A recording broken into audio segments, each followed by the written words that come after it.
થોડીક મોટી પહેલ કોઈ ઉડાડે તો એમ નથી 3 ઠાણે શાંતિ આના એ રીતે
झंकिंची पतंग बत्ती पाण्याने चालला असेल यावरच्या साक्षी भाषे झंकिंची मज्जा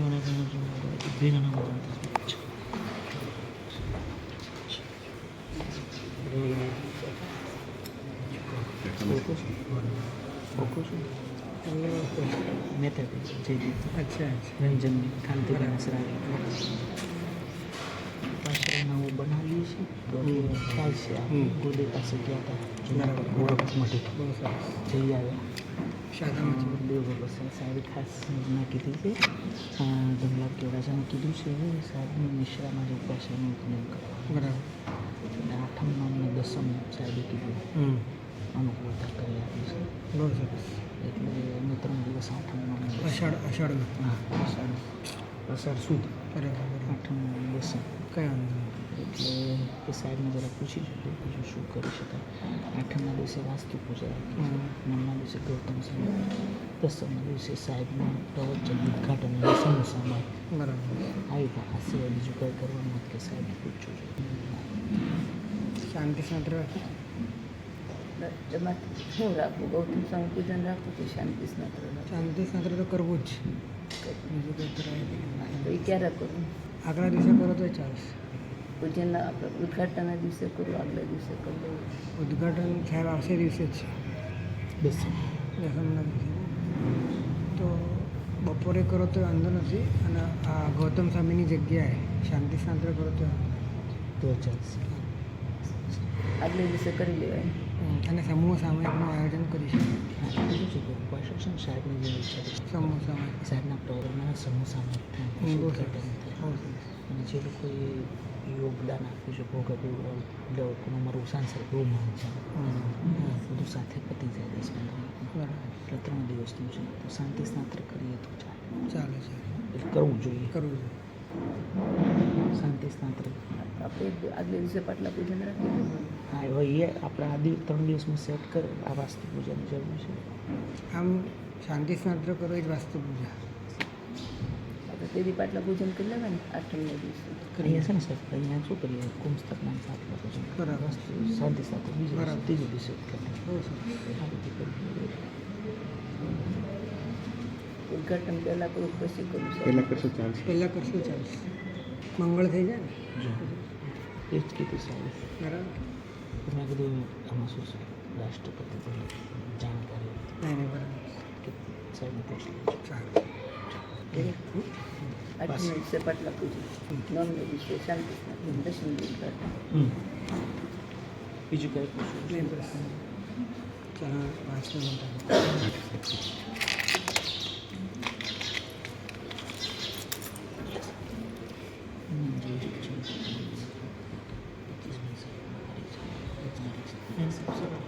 इच्छामि सियाय मुत्नंदान इच्छामि सियाय मुत्नंदान छुकार सुदीव चित्रकला सुख संयम यात्रा गोत्र स्वामी साता छी इच्छामि कुमार सियाय मुत्नंदान इच्छामि सुदीव संग ये संखाने इच्छम खाने दिवस જંકિંચી અગત્યમ ભરગત્યમ ભત્તે માણ્યું ચોસરાચાસની સમાસને અંતર્વાસે દિવસે જંકિંચી મજ્જો વિના પરિણામ સુમમાં બાયનું બેજણા અહમ ન જણામી તો સ્મી ઈચ્છામી ગુણામ ઈચ્છામી હમાશું નિશ્ચયાય મત એનવંદાની ઇચ્છકારી ઈચ્છા વિશેષ વૈના સંદેશ ઈચ્છમ થાય નિશ્ચયાય નંદાન ઈચ્છા વિશેષ વૈના રહીશ ઈચ્છમ થાય નિશ્ચયાય મત એનવંદાન ઈચ્છકારી ભગવાન સહાય કરી વૈના નોરિંદણમ નમો હરિયણમ નમો વજ્જાયણમ નમો લવે સર્વસાહણમ એસો પંચનમુક્કારો સો પાવપણાસનો મંગલાણમ સર્વેષું પડમમ હરિ મંગલમ નમો દુર્વારરાવાદિ વૈરિવાર નિવારણે અર્હતે યોગીનાથાય મહાવીરાયતાય તન્નગે ચ સુરેન્દ્રે ચ કૌશિકે પાદ સંશ્લેષી निर्विशेष मनस्काय श्रीवीरस्वामिने नमः।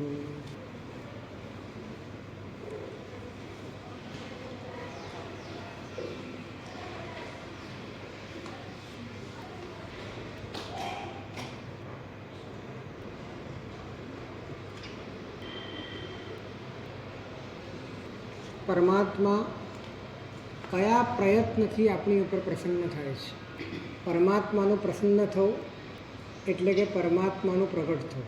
પરમાત્માનું પ્રસન્ન થવું એટલે પરમાત્માની સ્વાભાવિક સ્થિતિનું આંશિક રીતે વેદન થવું. પરમાત્માનું પ્રગટ થવું એટલે સંસારના ઘોર તાપ વચ્ચે પણ એનાથી અસ્પૃષ્ટ રહેવાની કળાનો લાભ થવો. આ પરમાત્માની કૃપા, આ પરમાત્માની પ્રસન્નતા ક્યારે પ્રગટ થાય છે? કયો પ્રયત્ન એવો છે કે જેનાથી પરમાત્મા પ્રસન્ન થાય છે? અંદર જવાનો પ્રયત્ન કે બહાર તરફ ન ઢોળાઈ જવાનો, ન ઢળી જવાનો પ્રયત્ન? કયો પ્રયત્ન વધુ પરમાત્માના પ્રાગટ્ય માટે ઉપયોગી છે? ઘણીવાર એવું બની જાય છે કે અંદર જવાના પ્રયત્નમાં રુચિ ઘણી હોય છે, પણ બહાર તરફ ઢળવા અને ઢોળવાનો પોતાની જાતને, જે અનંતકાળનો કુઅભ્યાસ ચાલી રહ્યો છે, એને રોક્યા વગર અંદર જવાનો પ્રયત્ન કરવો છે. બહિર્મુખતાના પ્રવાહને તોડ્યા વિના અંતર્મુખતાની યાત્રા કરવી છે. ઇન્દ્રિયો અને મનની ગુલામીઓને ત્યજ્યા વગર આત્મ સામ્રાજ્યના ધણી થવું છે.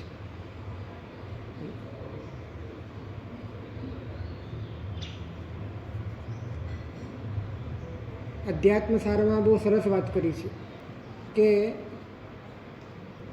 જે વિષયનો ત્યાગ કર્યા વિના, ઇન્દ્રિયોના જય વિના અધ્યાત્મના માર્ગે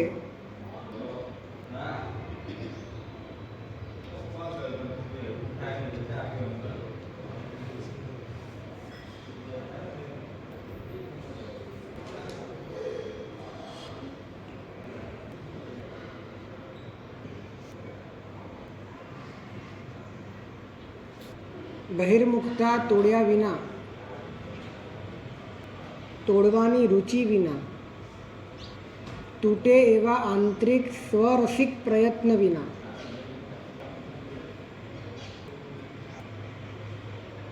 અંતર્મુખતાના પ્રયત્નમાં કપટ આવવાની સંભાવના છે.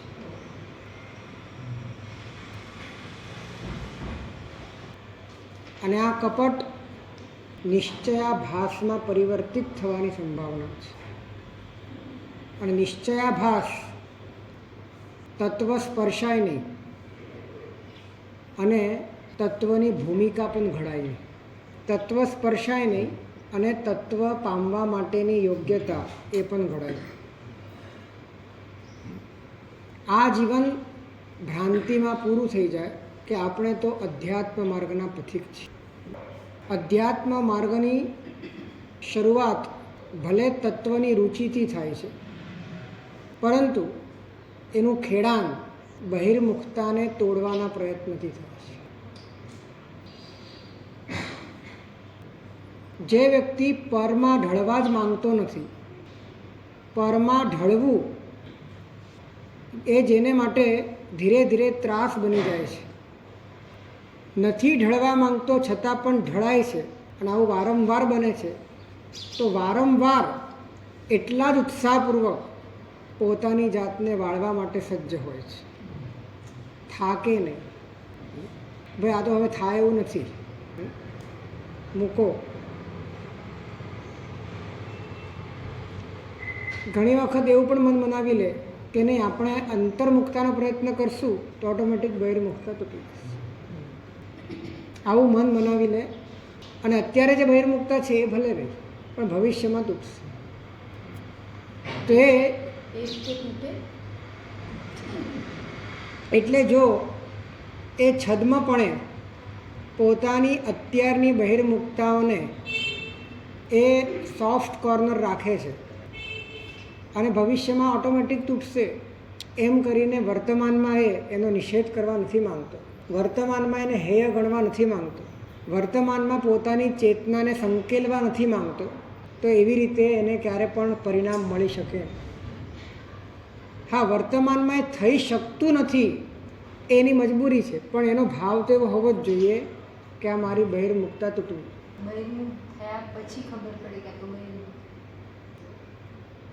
જ્યારે તમારે તમારા આત્મામાં જ રહેવાનું છે, આવો સંકલ્પ છે તમારો, ત્યારે અનાત્મામાં ઉપયોગ ક્યાં ક્યાં જાય છે એ પ્રતિક્ષણ તમને ખબર.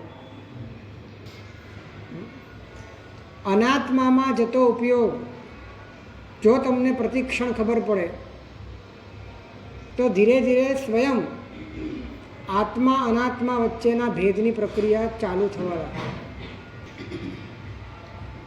કેમ કે ઉપયોગ જ આત્મા છે અને હવે ઉપયોગ ક્યાં ક્યાં જોડાય છે એની ઉપર તમારો ઉપયોગ આવ્યો. અત્યાર સુધી ક્યાં જોડાવવું જોઈએ એની પર જ ઉપયોગ જતો હતો. હવે ઉપયોગ ક્યાં ક્યાં જોડાય છે એની પર ઉપયોગ ગયો અને ત્યાં ન જવો જોઈએ એ રીતે પોતાનું આંતરિક વલણ ઊભું થયું, એવી લઢણ ઊભી થઈ. તો એના કારણે ધીરે ધીરે જોડાણની તાકાત ઘટતી જશે અને ડિટેચમેન્ટની શક્યતાઓ વધી જશે, અલિપ્તતાનું સામ્રાજ્ય વધતું જશે અને પોતાની જે આત્મનિષ્ઠા છે એ આત્માનુભૂતિ ન થાય ત્યાં સુધી આત્મલક્ષ્ય અનાત્માથી પોતાને અનાત્માના સંગથી, અનાત્માના રંગથી, અનાત્માની રુચિથી, અનાત્માના રસથી, અનાત્માના વ્યક્તિત્વથી, અનાત્માને લઈને થનારા અભિપ્રાયોથી પોતાની જાતને વિકલ્પોના માધ્યમે તો વિકલ્પોના માધ્યમે પણ એને તોડવાનો પ્રયત્ન કરે છે, જોડવાનો પ્રયત્ન. હા, એનો ઢળાવ સમાઈ જવા તરફ છે, પણ એનો અંતરાય બહિર્મુક્તા છે. એનો ઢળાવ સમાઈ જવા તરફનો છે, પરંતુ એનો અંતરાય બહિર્મુક્તા છે. તો સમાઈ જવું છે. દાખલા તરીકે તમારે જવું છે પૂર્વ દિશામાં અને તમારા પગમાં એક દોરી ભરાઈ ગઈ જે પશ્ચિમ દિશા તરફ તમને ખેંચે છે. એટલે તમારે જવું છે પૂર્વ દિશામાં, દોરી ભરાયેલી છે પશ્ચિમ દિશા તરફ. તો તમે જવા તો આમ જ માંગો છો, તો તમે શું કરશો?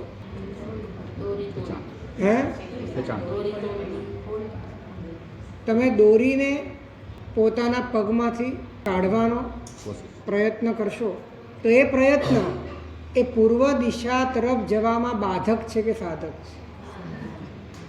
કદાચ એક ડગલું પાછું પણ વળે તો પણ સાધક છે કે બાધક? એ રીતે જેને દિશા પકડાઈ ગઈ છે, જેને સમાઈ જવાની વાત સમજાઈ ગઈ છે, જેને ભીતરમાં એટલે અંદર નહીં, જેને ભીતરમાં, ભીતરનો અર્થ અંદર નહીં કરવાનો, પોતાના જ્ઞાન સ્વરૂપમાં, પોતાના અસ્તિત્વમાં જેને સમાઈ જવું છે, એને ખ્યાલ આવે છે કે ચેતના કેટલી બધી નિબદ્ધ છે, નિગડિત થયેલી છે, બંધાયેલી છે. તો એ ત્યાં જે સામગ્રીથી, જે પ્રયત્નથી, જે ભાવનાથી, જે વિચારથી, જે પ્રયોગથી પોતાની ચેતના મુક્ત થાય એ પ્રયત્ન કરી એનો વેગ કઈ દિશામાં છે? વેગ તો પૂર્વ દિશામાં, એનો આવેગ પૂર્વ દિશામાં છે, એનો સંવેગ પૂર્વ દિશામાં છે, પરંતુ આ કાર્ય અનિવાર્ય છે અને કરશે. જેનો વેગ સાચો છે, સમજપૂર્વકનો છે તો કરશે, અને નહીં કરે અને દોડવા જશે તો?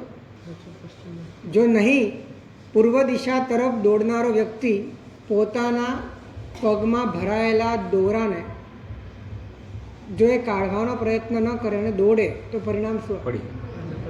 પતન.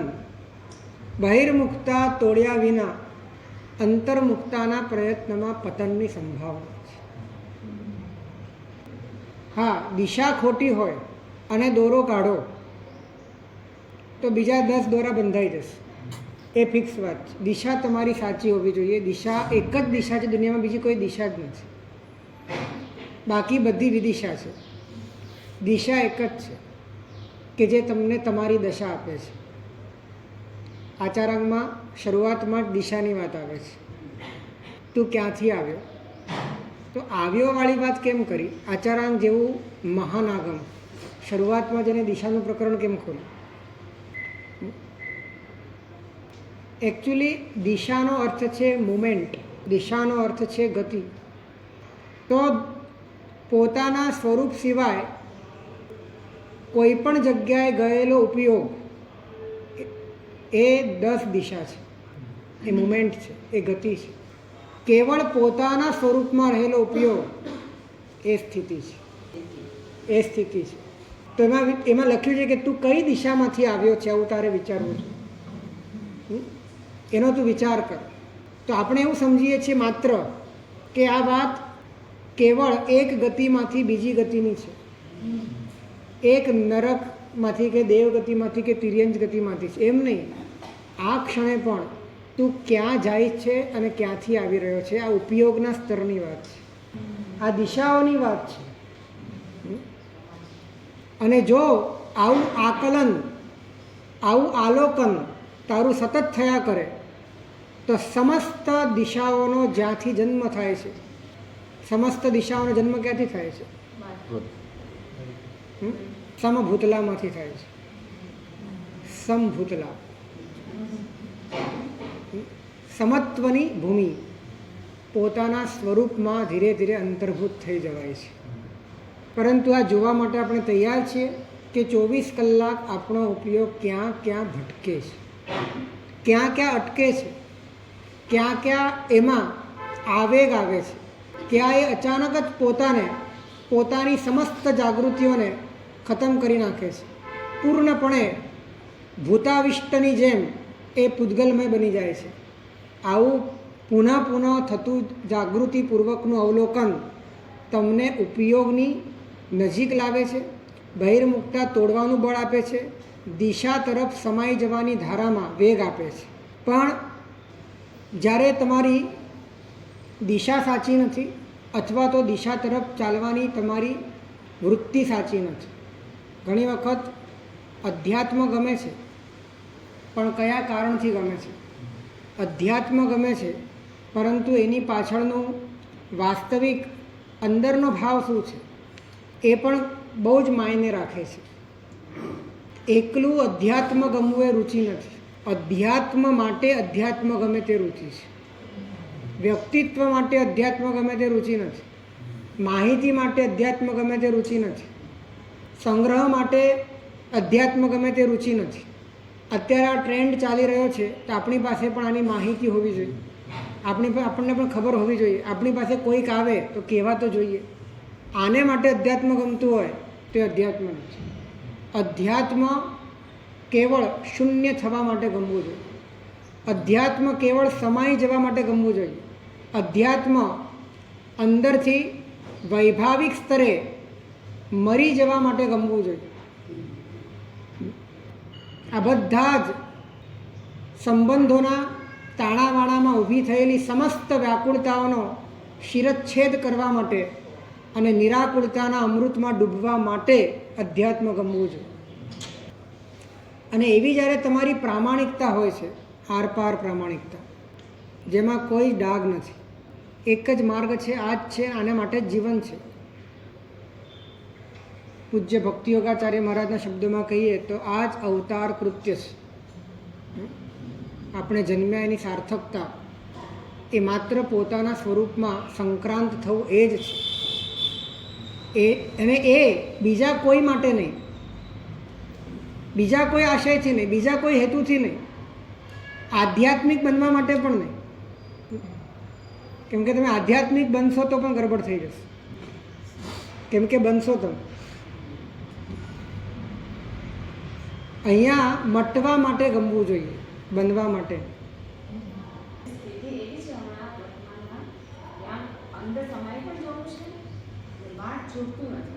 અંદર સમાઈ જવું છે અને આ ભરાયેલી દોરી એ છૂટી ન જાય એની કાળજી છે.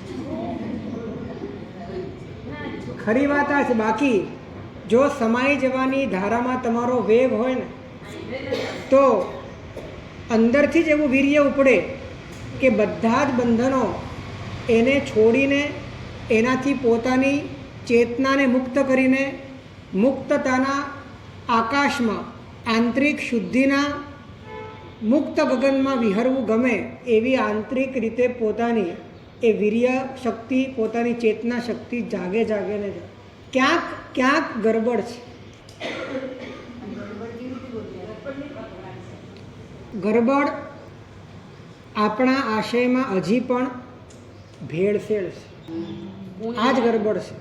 આપણા આશયમાં ક્યાંક ભેળસેળ છે. આપણને માત્ર માત્ર મુક્ત થવું છે, માત્ર સમાઈ જવું છે, માત્ર મટી જવું છે. આ માત્ર શબ્દ બહુ મહત્વનો છે.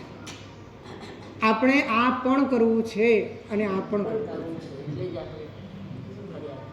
અને પરમાત્મા 100% આપ્યા વિના તમને પાસ નથી કરતા. અહીંયા પાસિંગ માર્ક 100% છે. એક પોઈન્ટ પણ ઓછો ચાલતો નથી. તમે પૂરેપૂરા આપી દો છો. તમારામાં જ્યારે માત્ર આવી જાય છે ત્યારે આગળનો રસ્તો ખુલે છે, આગળનો પાસવર્ડ ખુલે છે, આગળની વાતો ખુલે છે. એના આગળ ખુલતી જ નથી. અમને એક ભાઈ મળ્યા હતા, આમ જૈનેતર હતા. એને અનુભૂતિ માટે જીવનના 13 વર્ષ ઘર બહાર છોડીને કાઢ્યા. અનુભૂતિ થઈ નહીં. પછી એને લાગ્યું કે નહીં થાય આ બધું. પછી જોબ પર લાગી ગયા. મુંબઈ આઈઆઈટી છે, એમાં પ્રોફેસર છે. બહુ લર્નેડ પર્સન છે. એક દિવસ અચાનક એને, એટલે આટલા વર્ષો મહેનત કરી, થયું નહીં, નિરાશ થઈને લાગ્યા તો ખરા પણ જીવ ચોટે નહીં. લાગે કે મજા નથી આવતી. એક દિવસ એવું સહસા થઈ ગયું કે આ બધું જ કાંઈ જ નથી જોઈતું, મારે કાંઈ જ નથી જોઈતું એમ. એટલે એ જે અંદરનો અવાજ હતો, દિલનો અવાજ હતો, એ રિજેક્શન વિચારેલું નહોતું, ભીતરથી ઉઠેલું હતું. બસ જ્યારે તમે એને 100% આપી દીધા, એની બીજી ક્ષણે પરમાત્મા પ્રગટ થયા. આ 100% આપવામાં અંદરથી જ આપવાનું છે. બહારથી તો આપવાની વાત છે નહીં, અંદરથી જ આપવાનું છે. કે માત્ર આ જ, એટલે આના સિવાયનું નહીં જ, જકારપૂર્વક નહીં જ, આના સિવાય કાંઈ જ ન જોઈએ. આવું જ અંદરથી જ તમારા મનમાં એ સમર્પણની જ્યોત જાગવી જોઈએ. ભીતરમાં સંપૂર્ણપણે આવી શરણાગતિ આવી જોઈએ. એક નિષ્ઠા અને પ્રતિષ્ઠા થવી જોઈએ. એના વગર તમારો બધો જ પ્રયત્ન એ સમય ખેંચવાનું કામ કરે છે. એવું નથી કે તમારો સમય વ્યર્થ જાય છે, પણ તમારો સમય ખેંચાય છે, તમારો સમય લંબાય છે. હા, જો એક વાત ધ્યાનમાં રાખો, રુચિ ક્યાં પ્રગટ થાય અને અરુચિ ક્યાં પ્રગટ થાય? જ્યાં સુખ અને સાર્થકતાનો બોધ છે ત્યાં રુચિ પ્રગટ છે. જ્યાં દુઃખ અને નિરર્થકતાનો બોધ છે ત્યાં અરુચિ પ્રગટ. જ્યાં સુખ અને સાર્થકતા તમને સમજાય છે ત્યાં ઓટોમેટિક રુચિ પ્રગટ છે. હવે આપણે વિચારીએ કે આત્માના સ્વરૂપમાં, જ્ઞાન સ્વરૂપમાં, પૂર્ણ સ્વરૂપમાં, આનંદ ઘન સ્વરૂપમાં, ચૈતન્ય ઘન સ્વરૂપમાં, તમારા અસ્તિત્વભૂત સ્વરૂપમાં સુખ અને સાર્થકતા કેટલા ટકા લાગે છે? અને એના સિવાયની પંચાતોમાં, એના સિવાયના પર વિશ્વમાં, પૌદ્ગલિક વિશ્વમાં, વ્યક્તિત્વના વિકાસમાં, લોકોના અભિપ્રાયમાં, ખરા ઉતરવાની હોડમાં, કોઈકને ખોટા ચિતરવા માટેની પોતાની આંતરિક વાસનાઓમાં, આ બધામાં આપણને સાર્થકતા અને સુખ કેટલું લાગે છે? અંદરથી આપણે એકવાર વિચારીએ તો લાગશે કે ખરેખર આપણી પાત્રતા છે કે હજી પણ સુખ અને સાર્થકતા બંને પરમાં દેખાય છે. માટે રુચિનું અપહરણ કરી જાય છે. જ્યાં દેખાશે ત્યાં રુચિ ફંટાશે, નિયમ છે. તો દ્રષ્ટિને એવી બનાવો, એને એવી કુશલ કરો, એને એવી નિપુણ બનાવો કે પર માત્રમાં દુઃખ અને નિરર્થકતાનું દર્શન થાય. દુઃખ અને નિરર્થકતાનું દર્શન થાય. જોડાયા પછી નહીં, જોડાયા ત્યાં જ દુઃખ સમજાય. આગળ વધતા પહેલાં જ છૂટી જવાય. કશું જ ભેગું કરતાં પહેલાં કે કોઈકને ભેગા થતાં પહેલાં એની અસારતાનો અંદરમાં બોધ થઈ જાય તો વળગતા પહેલાં જ અળગા થઈ જવાય. આવી ચેતનાને આપણે કુશાગ્ર કરીએ, તૈયાર કરીએ, એ બહિર્મુખતા તોડવાના પ્રયત્નનો ભાગ છે. એટલે કે રુચિ, વાસ્તવિકતા તો એ છે કે પરમાં સુખ છે જ નહીં અને પર નિરર્થક છે. નિરર્થક એટલા માટે છે કેમ કે તમારાથી એ ભિન્ન છે. જે વસ્તુ તમારાથી ભિન્ન છે, જે વસ્તુ તમારામાં રૂપાંતરિત નથી થતી, જે વસ્તુ તમારામાં તાદાત્મ્ય નથી થતી, જે વસ્તુ તમારી ક્યારે બનતી નથી, તમે ક્યારે એનામાં જોડાઈ શકતા નથી, તમારા બે વચ્ચે શાશ્વત ભેદ છે, એવો પદાર્થ એ તમારા માટે સંપૂર્ણ નિરર્થક છે, પૂર્ણપણે નિરર્થક છે. એની નિરર્થકતાનું ભાવ ભાષણ થવું, એની સાથેના જોડાણમાં કેવળ વ્યાકુળતાને જન્મ આપવાની પીડા પોતે વોરવાની છે, એ અંદરમાં એનો બોધ થવો અને દરેક વખતે એની સજાગતા થવી, દરેક વખતે દુઃખનું સંવેદન કરવું કે જો અહીંયા ખોટે ખોટો હું હલવાઈ રહ્યો છું, ખોટો દુઃખી થઈ રહ્યો છું, એ મારે જોડાવાની જ જરૂર નથી. આ રીતે પ્રતિપળ પોતાના ભીતરમાં ઉત્પન્ન થનારા વ્યાકુળતાના દુઃખને પોતે સમજે કે આ જોડાણની નિપજ છે અને દુઃખી થવું તો કોઈને ગમતું નથી. ભીતરમાં ઉત્પન્ન થનારા દુઃખને પણ જો બરાબર જાણો, દુઃખને પણ બરાબર જાણો તો પણ સાચા સુખની દિશા મળી. દુઃખને સમજવાથી બોધ ઉત્પન્ન થાય છે. દુઃખને સમજવાથી અસારતાનો, નિરર્થકતાનો, પોતાની વિકૃત અવસ્થાનો, પોતાની ભૂલનો અને બીજા પક્ષે નિરાકુળતાનો, પોતાના સાચા સ્વરૂપનો, પોતાના વાસ્તવિક અસ્તિત્વનો ધીરે ધીરે ધીરે ધીરે એને ભેદ સમજાતો જાય છે. આપણે ભીતરમાં પેદા થનારા દુઃખને જોતા નથી, પણ ભીતરમાં પેદા થનારા દુઃખથી જોઈએ છે. સમજાયું કે?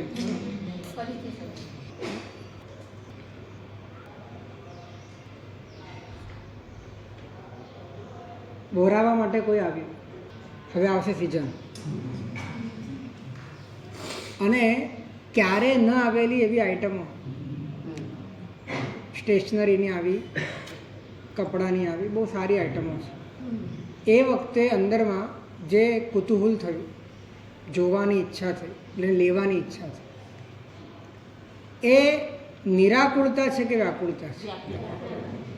હવે એ વ્યાકુળતાથી તમે જુઓ છો કે વ્યાકુળતાને જુઓ છો?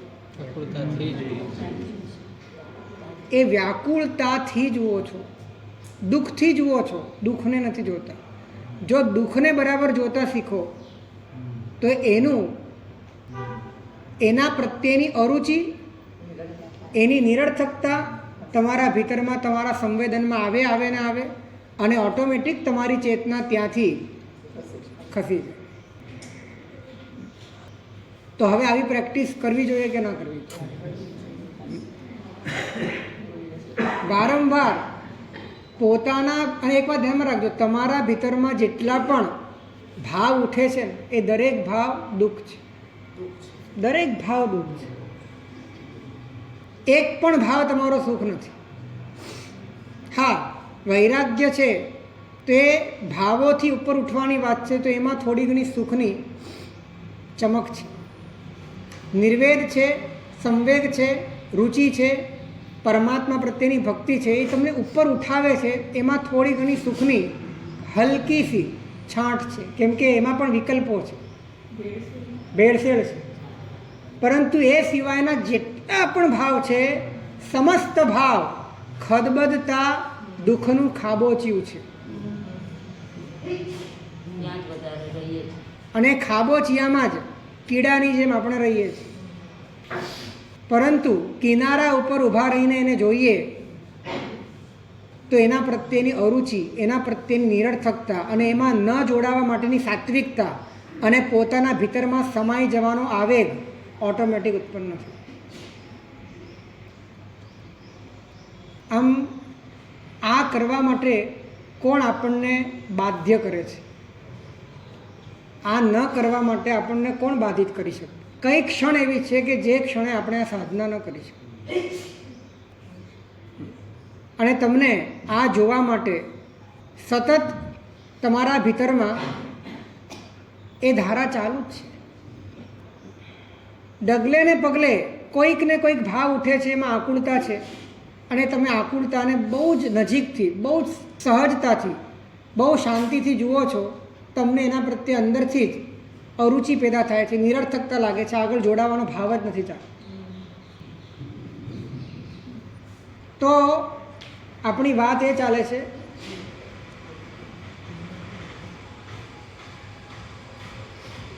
કે કયો પ્રયત્ન એવો છે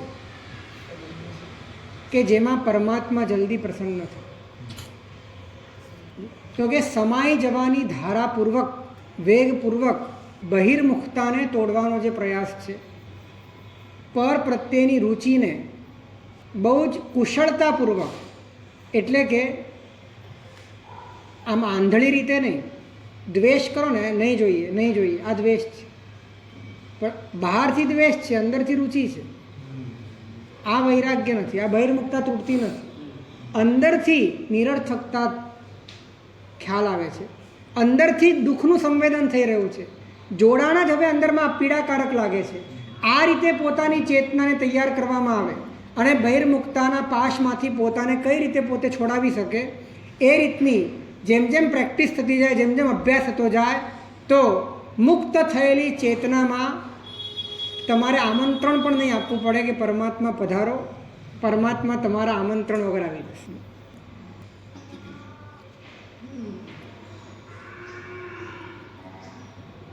આંગણું સ્વચ્છ કર્યા વગર અંદર બધું જ ગોંદીને રાખ્યું હોય, ભયંકર વાસ મારતી હોય, કપડાં જેમ તેમ પડ્યા હોય, કોઈક નાનકડું બાળક મૂતરેલું કે હગેલું હોય, અને આખા ઘરની દશા ફુવડનારના ઘર જેવું હોય, એમાં મહેમાનને બોલાવો. ભલે તમે એને માટે તમે 32 શાક અને 33 પકવાન બનાવી દીધા, પરંતુ એને આવવાનું મન નહીં થાય. તમે એને માટે માત્ર ચા બનાવી, પરંતુ તમે આંગણું સ્વચ્છ રાખ્યું, ઘર ચોખ્ખું રાખ્યું, અંદર આવીને બેસવું ગમે એવું વાતાવરણ રાખ્યું, તો એ વાતાવરણમાં પરમાત્મા પધારશે. અંદરમાં ચોખ્ખાઈ જેટલી હશે, પરમાત્માના અવતરણની શક્યતા વધારે છે. બાકી અત્યારે મોટા ભાગે એવું દેખાય છે કે દરેક માર્ગ પોતાની આંતરિક વાસનાઓના છદ્મ સંરક્ષણ માટે ભૂલથી વપરાઈ જાય છે. એટલે અધ્યાત્મનો ઉપયોગ પણ પોતાની સુખશીલતા માટે, અને વ્યવહાર, ચુસ્ત વ્યવહારનો ઉપયોગ એ પણ પોતાના અહંકારમાં, ક્રિયાનો ઉપયોગ એ એ પણ પ્રદર્શન માટે, અને અધ્યાત્મનો ઉપયોગ પણ પોતાની ભૂલો છુપાવવા માટે, કારણ કે પ્રામાણિકતા નથી. આવી પ્રામાણિકતાની ખૂબ જરૂર છે. એકલી ખોજ કામ નહીં લાગે, પ્રામાણિકતાની પણ જરૂર છે. એકલી જિજ્ઞાસા કામ નહીં લાગે, પ્રામાણિકતાની પણ જરૂર છે. એકલી તત્વચિંતનની કુશળતા કામ નહીં લાગે, પ્રામાણિકતાની જરૂર છે.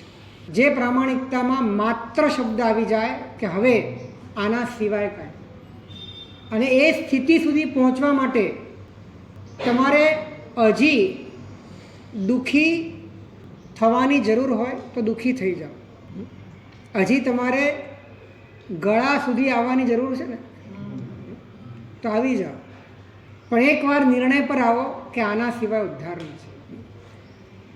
ચર્માવર્ત કાળમાં આવ્યા પછી જીવને ધર્મ કેમ સમજાય છે? કેમ કે અનંતો કાળ એણે પરિપક્વ કરવામાં ગયો છે. એટલા બધા દુઃખો વેઠ્યા, એટલી બધી જગ્યાએ ભમ્યો, એટલા બધા અલગ અલગ પ્રકારના અનુભવોમાંથી અનંતવાર પસાર થયો કે હવે આ જીવની અંદર આકંઠ કંટાળો આવી ગયો. પછી એને અંદરથી જ પ્રશ્ન થાય છે કે આના સિવાય કંઈક વાત છે. આ બધી વાતમાં કોઈ સાર નથી, આમાં અસ્તિત્વ નથી, આમાં સુખ નથી. ચર્માવર્તમાં આવે છે અને ધીરે ધીરે પોતાના અનુભવમાં જેટલું છે એના સિવાયની કોઈ વસ્તુ પર દ્રષ્ટિ નાખવા માટે પોતે અંદરથી મથે છે, એને સમજવા મથે છે, અતિન્દ્રિય વિશ્વ તરફ એની આંખો ખોલે છે. અને પછી ધીરે ધીરે ધીરે જેમ જેમ સમજાય છે તેમ તેમ એની શ્રદ્ધા વધતી જાય છે, નિષ્ઠા વધતી જાય છે, સમર્પણ વધતું જાય છે. અને એ જ સમર્પણ એને રૂપાંતરિત કરે છે. અને એ માત્ર શબ્દ નહીં પણ માત્ર ભાવ, માત્રપણાનો જે ભાવ છે એ ભાવ એને પાત્ર બનાવે છે પરમાત્માના અવતરણ માટે. તો આવું અવતરણ આપણા ભીતરમાં પણ થાય, એને માટે અંતર્મુક્તાનો પ્રયત્ન સફળ બને એ માટે બહિર્મુક્તા તોડવાનો પ્રયત્ન સમાઈ જવાની ધારાએ આપણા જીવનમાં પ્રગટ થાય, આંગણું ચોખ્ખું થાય. ગમે ત્યારે પણ પરમાત્મા આવે તો આપણે શરમાવું ન પડે, આપણે ફટાફટ બધું વાળવું ન પડે, આપણે ભોઠા ન પડી જઈએ. માટે આંગણું, અંદરનું આંગણું સ્વચ્છ રાખીએ, નિષ્ઠાની જ્યોત જ્વલંત રાખીએ. અને આના માધ્યમે વ્યવહાર અને નિશ્ચય, એક વાત એમ રાખો કે સમાઈ જવું ગમે અને બહિર્મુક્તા તોડવી ના ગમે તો નિશ્ચયાભાસ. બહિર્મુક્તા તોડવી ગમે પણ સમાવું ના ગમે, વ્યવહારાભાસ. વ્યવહારાભાસ વ્યવહારાભાસ હે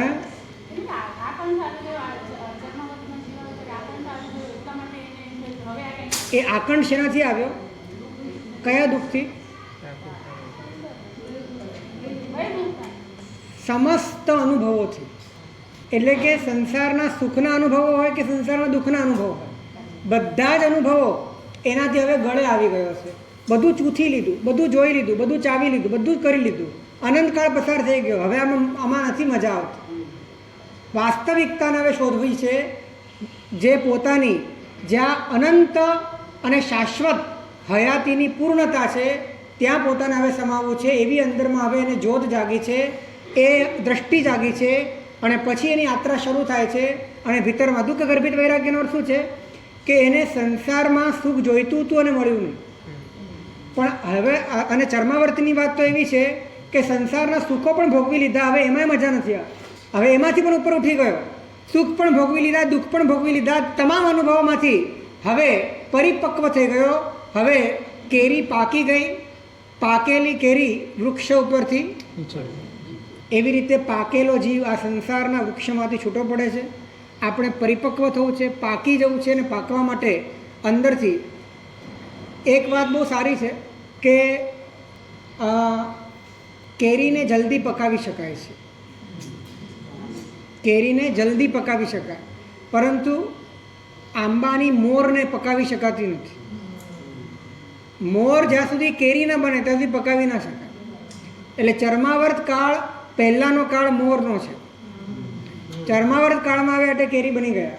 કેરી બન્યા પછી તમે પુરુષાર્થ કરી શકો, તમે તમારી જાતને જલ્દી પકાવી શકો, તમે વૈરાગ્યની ધારણા જ્વલંત બનાવી શકો, તમે દુઃખ અને નિરર્થકતાના બોધને તીક્ષ્ણ કરીને બહિર્મુક્તાને તોડી શકો અને સમાઈ જવાની ધારાને તમે અવિચ્છિન્ન કરી શકો. તો આવો પ્રયત્ન આપણા જીવનમાં વધુને વધુ સારી રીતે થાય અને પરમાત્મા પ્રસન્ન થાય, પરમાત્મા પ્રગટ થાય. અને કયા સ્વરૂપે પ્રગટ થાય? કયા સ્વરૂપે પ્રગટ થાય? હું સ્વરૂપે પ્રગટ થાય, આપણા સ્વરૂપે જ પ્રગટ થાય, અભેદ સ્વરૂપે પ્રગટ થાય. એ ધન્ય ક્ષણ આપણા જીવનમાં આ જ ક્ષણે આવી જાય, આ જ ક્ષણે એવો પ્રયત્ન આપણો હોવો જોઈએ કે આ જ ક્ષણે બધું મુકાઈ જાય, આ જ ક્ષણે અંદરથી બધું તૂટી જાય, છૂટી જાય અને શૂન્ય થઈ જઈએ, નિરપેક્ષ થઈ જઈએ, સંબંધહીન થઈ જઈએ અને કેવળ સ્થિતિરૂપ થઈ જઈએ. આવો પોતાનો સંવેગ હોય તો એ પ્રયત્ન તમને તમારા જટિલ બંધનોમાંથી મુક્ત કરીને પરમાત્માની સ્પર્શના સુધી પહોંચાડે. એ જભ્યર્થને સમાઈ જવાની ભાવના હોય, ધારા હોય, વેગ હોય, એટલે કે હજી એને વાત પૂરી સમજાઈ નથી અને આશયમાં કંઈ ગરબડ છે, એટલે સમાઈ જવું ગમે છે પણ બહિર્મુક્તા તોડવી જરાય પસંદ નથી. તો એ નિશ્ચયાભાસ છે. અને જેને સમાઈ જવાની વાત એને બોગસ લાગે છે અને અતિન્દ્રિય વાતો, જેમાં ઇન્દ્રિયો નથી, જેમાં મન નથી, જેમાં વિચાર નથી, એવું આત્માનું સ્વરૂપ એને બિલકુલ અપ્રસ્તુત લાગે છે કે આ બધી વાતો શું કરવાની, આ બધાની ચર્ચા શું કરવાની, આ બધું લખ્યું છે શાસ્ત્રોમાં પણ પ્રેક્ટિકલ નથી. આવું જેનું અંગત મંતવ્ય છે, બોલે નહીં પણ અંગત મંતવ્ય આવું છે, એ વ્યવહારાભાસી છે. જે વ્યવહારાભાસી હોય ને એ ગુપ્ત રીતે ચારવાક છે. જે વ્યવહારાભાસી છે તે ગુપ્ત રીતે ચારવાક છે. કારણ કે અને જે નિશ્ચયાભાસી છે એ ગુપ્ત રીતે સાંખ્ય અને વેદાંત છે. જે વ્યવહારાભાસી છે છદ્મપણે ચારવાક છે. એટલે કેમ કે અતિન્દ્રિય પદાર્થને માનવા તૈયાર નથી, સ્વરૂપને સ્વીકારવા તૈયાર નથી, તો એ વ્યવહારાભાસી છે. એટલે એ બહિર્મુક્તા તોડવી ગમે છે પણ એ તોડવાની જે રુચિ છે એમાં પણ આશયમાં ગરબડ છે અને માટે એને સમાઈ જવાની ધારા નથી, એને અતિન્દ્રિય વાતો ગમતી નથી, એને સ્વરૂપની વાત સમજાતી નથી. એટલે બહિર્મુક્તા તોડવાનો પ્રયત્ન કરે છે પરંતુ સમાઈ જવાની ધારા નથી, એ વ્યવહારાભાસ. અને સમાઈ જવાની ધારા એને આમ ઉપલક રીતે ગમે છે પણ બહિર્મુક્તા તોડવી ગમતી નથી. તો ચાલો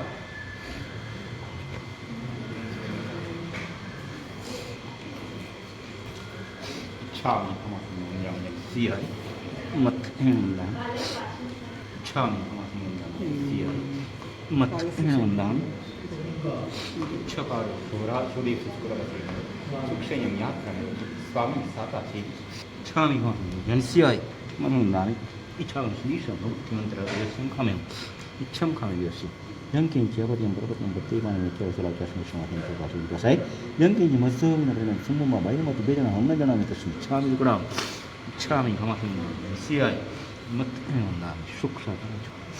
કાલે વાંચના રાખી શકાશે અને રોજના ટાઈમે 9:30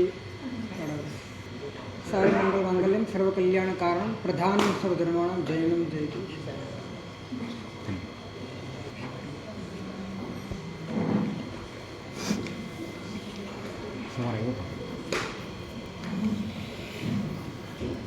હવે અમારી જે છોડવું છે પરિસ્થિતિ અહીંથી જો પછી પાછી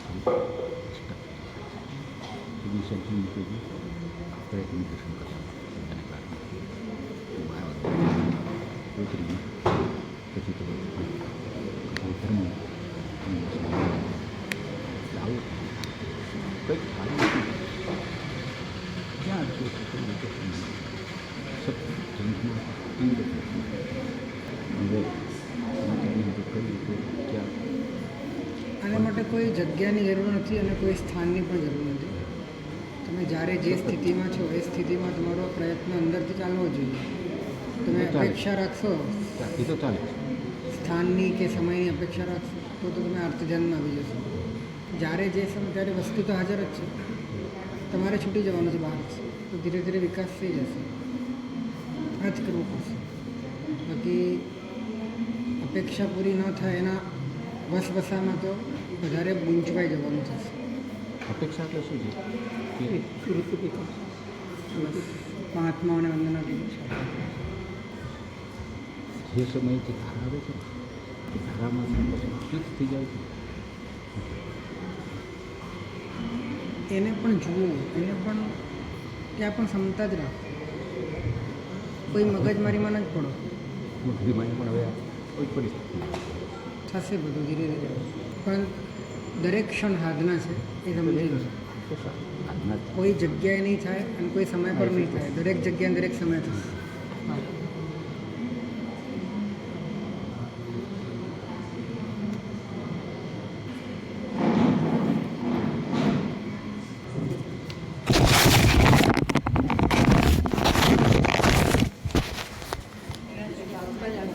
હા પાછળ